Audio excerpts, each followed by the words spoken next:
예, 오늘은 8월 12일 와플 본문은 창세기 21장 1절부터 7절까지입니다. 짧은 본문인데요. 이 짧지만 굉장히 우리가 그동안 어떻게 보면 이 아브라함의 일생에서 가장 기다려온 시간이라고 할 수 있죠. 드디어 아들 이삭을 하나님께서 허락해 주셨습니다. 그때 아브라함의 나이 100세입니다. 오늘 본문에서 저는 이 묵상하면서 굉장히 그 눈에 들어왔던 단어가 1절에 2절에 보면 하나님이 말씀하신 정한 때라는 표현이 나옵니다.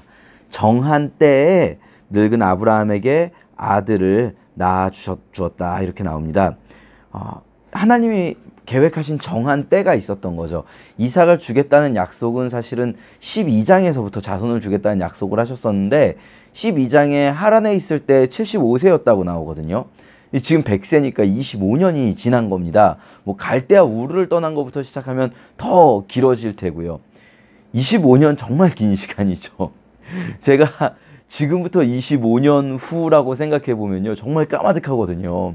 아마 우리 들으시는 분들도 지금 본인의 나이에서 지금 어떤 걸 약속을 받고 25년 후에 본인의 나이를 생각을 해보시고 그때 가서 뭘 준다고 하면 정말 까마득할 거예요. 우리가 그냥 숫자로 이렇게 글로 볼 때는 25년 그런가 보다 하지만 25년이라는 시간은 개인에게 있어서는 정말 긴 시간입니다.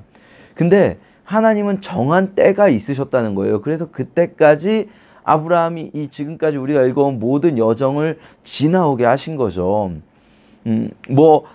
하나님이 왜 그렇게 시간을 길게 끄셨는가는 사람마다 다 다를 수 있을 것 같아요. 또 그 정한 때라는 게 꼭 아브라함처럼 우리가 25년씩 걸리진 않을 수도 있을 것 같고요.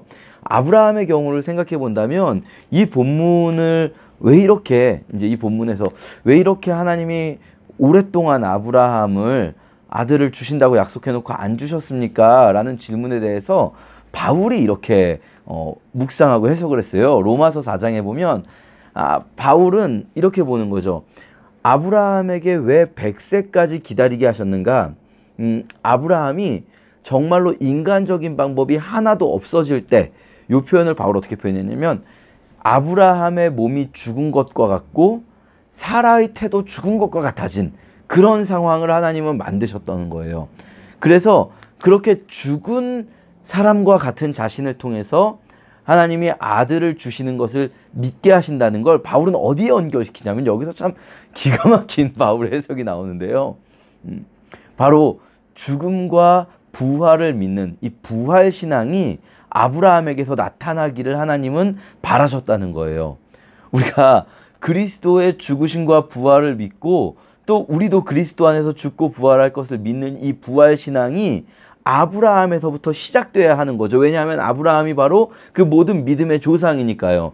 그래서 하나님은 아브라함이 이런 죽은 자도 살리시는 하나님을 믿게 하시고자 아브라함 자신이 죽은 것과 같고 사라도 정말 그 태가 죽은 것과 같아질 그 나이까지 하나님은 기다리신 거예요. 그 시간을 정해놓고 그때까지 아들을 주지 않으셨다는 거죠. 이걸 통해서 우리도 역시 그런 믿음을 가지게 되는 겁니다.